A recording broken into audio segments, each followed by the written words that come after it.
Cette vidéo est la correction du TP13. Donc dans ce TP, on nous demandait de répondre à un certain nombre de questions. La première d'entre elles était de calculer le coût unitaire des tests en fonction du type de produit. Donc on va créer par exemple ici, on va mettre ça dans la colonne D.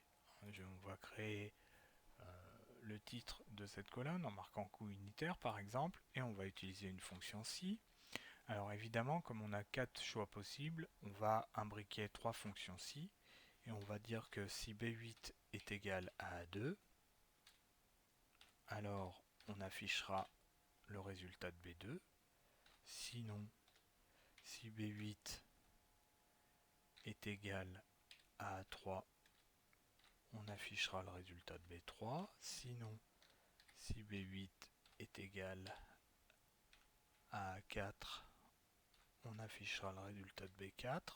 Et enfin, il ne nous restera plus qu'à afficher le résultat de B5. Alors, je vous rappelle le principe, on sait très bien qu'on n'a pas besoin de mettre une quatrième fonction si. Pourquoi? Parce qu'on sait que si le produit n'est ni une viande, ni un poisson, ni un fruit et légumes, alors ce sera forcément un produit laitier. Donc j'ai imbriqué 3 fonctions si, ça veut dire que je vais ouvrir 3 parenthèses, donc je vais fermer avec 3 parenthèses. À partir de là, il va me donner le coût unitaire. Je vais formater cette donnée au format monétaire et je vais calculer donc le coût unitaire pour l'ensemble des produits. La deuxième question me demandait de déduire le coût total, donc en fonction du coût unitaire. Donc là, ça va être très simple, on va se placer en colonne E et je vais tout simplement multiplier le nombre de tests, c'est-à-dire C8, par le coût unitaire, c'est-à-dire D8. Donc c'est formaté au format monétaire, donc je tire, je colle pour calculer pour l'ensemble de mes produits. Alors, dans la question suivante, on me demandait de déterminer le pourcentage de tests qui avaient été confirmés. Alors, je vais faire une colonne confirmation.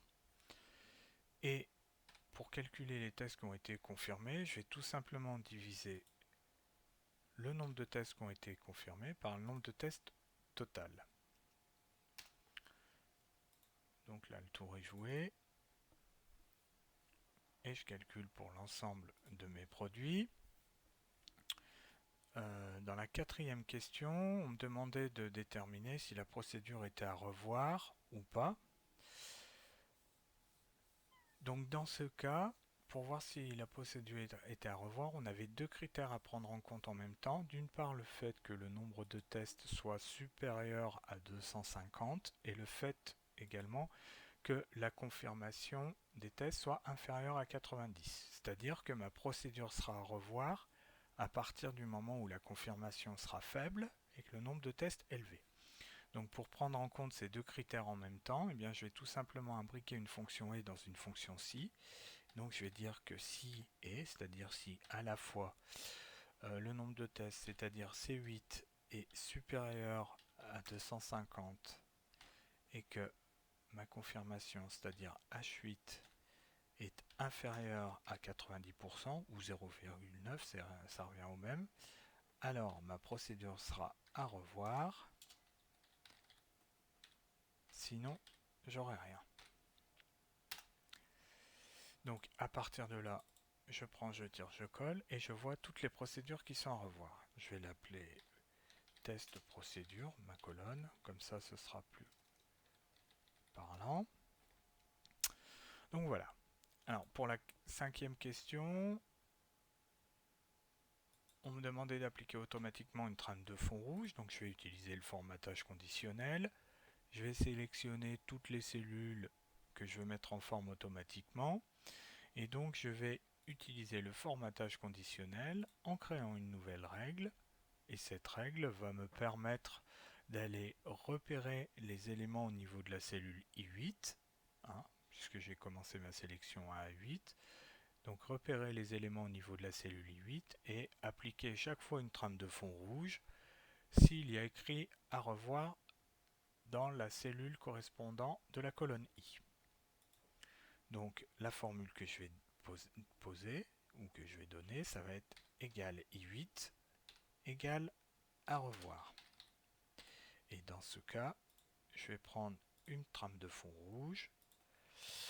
Voilà, en gros ma formule elle me dit que s'il y a écrit à revoir en cellule I8, alors je mettrai en rouge, sinon je ne mettrai rien.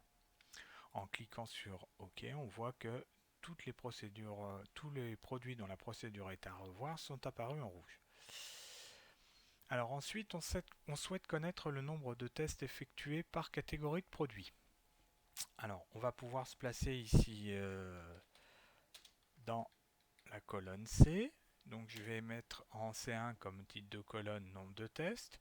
Et donc, pour calculer le nombre de tests, eh bien, je vais tout simplement utiliser une fonction sum.si où je vais déterminer donc en fonction du type le nombre de tests que j'ai réalisé. Donc ici, avant de faire ça, je vais utiliser le nommage de plage, donc je vais appeler ça type et je vais appeler ça test. Voilà, et donc je vais faire une sum.si où je vais déterminer donc le type. Je vais regarder dans le type par rapport à ce qu'il y a en cellule A2 et je vais déterminer donc les tests. Alors, je vous rappelle, je me permets de faire cette formule parce que j'ai fait du nommage de plage. Donc, je prends, je tire, je colle et ça me donne les résultats. Alors, on me demande ensuite d'illustrer graphiquement les résultats de la question précédente. Deux types de graphiques étaient possibles, le diagramme circulaire ou le diagramme en bâton. Lors d'une correction précédente, il me semble vous avoir donné un diagramme circulaire. Je vais vous donner cette fois un diagramme en bâton. Mais sachez que les deux auraient été valables. Donc je vais sélectionner mes deux données. Je vais aller dans Insertion, colonne, et je vais faire mon graphique. Et vous remarquez que mon graphique se crée automatiquement. Tac. Alors évidemment, on n'a pas besoin de garder la série puisqu'ici c'est un petit peu ridicule. Et en termes de disposition, eh bien, je vais mettre mon titre du graphique au-dessus. Voilà. Et je vais l'appeler répartition des tests. Voilà. Pour améliorer encore la qualité de mon graphique, je vais ajouter les étiquettes de données de manière à ce que les données chiffrées apparaissent au-dessus de mes colonnes. Voilà pour la correction de cet exercice.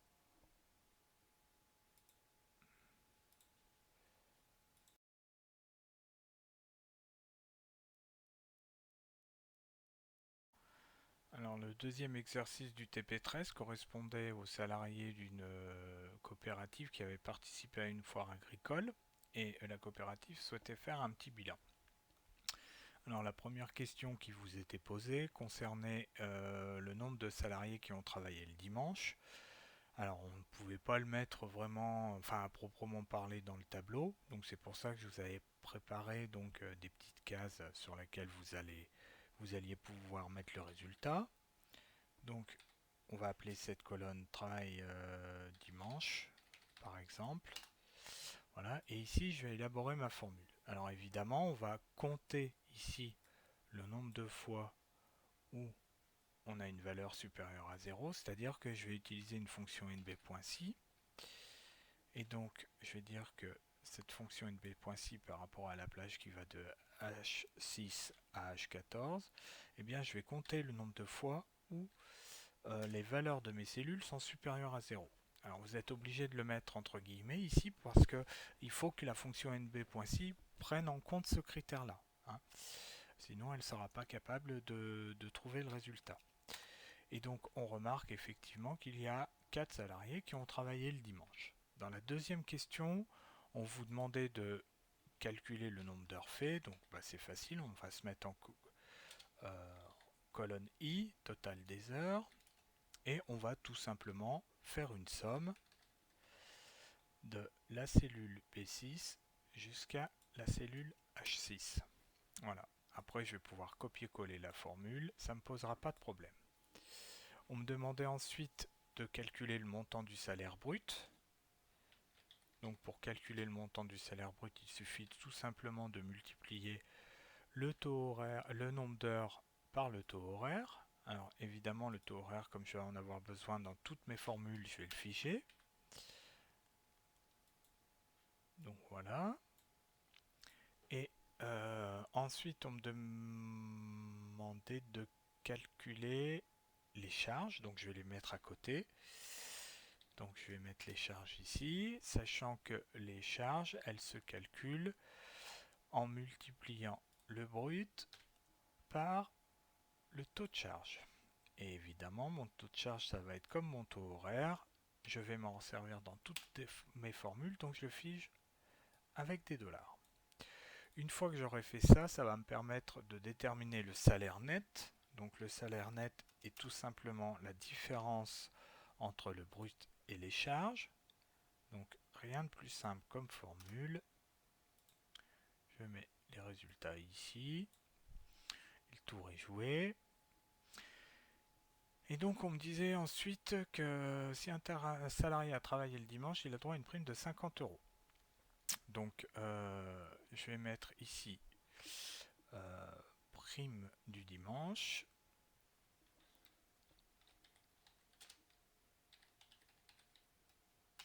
Voilà, je vais agrandir un peu ma cellule comme ça sera plus joli.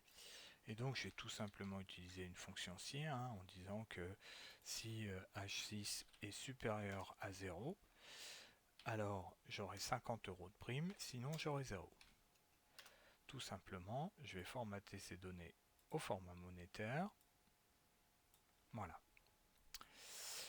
Alors, on me disait qu'une deuxième prime pouvait être attribuée en fonction de deux critères. En effet, si les salariés ont travaillé le dimanche ou bien s'ils ont fait plus de 40 heures, la prime s'élève à 2% du net.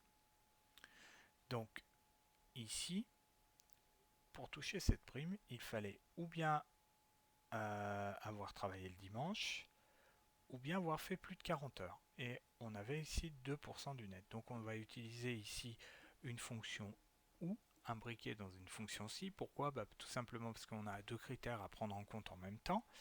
Donc je vais l'appeler ici prime2. Et je vais dire que si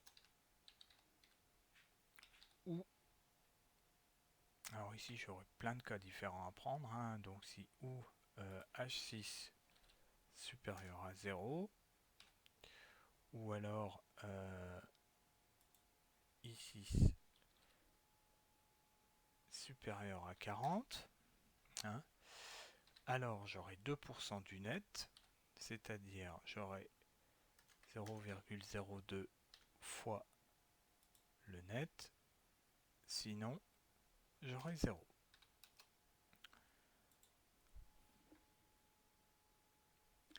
Donc ça me donne une petite prime, je prends, je tire, je colle, et ça me donne le résultat.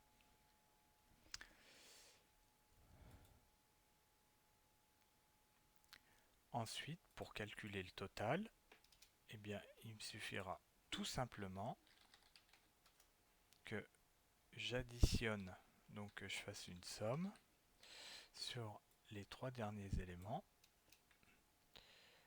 Voilà. Comme ça, le tour va être joué.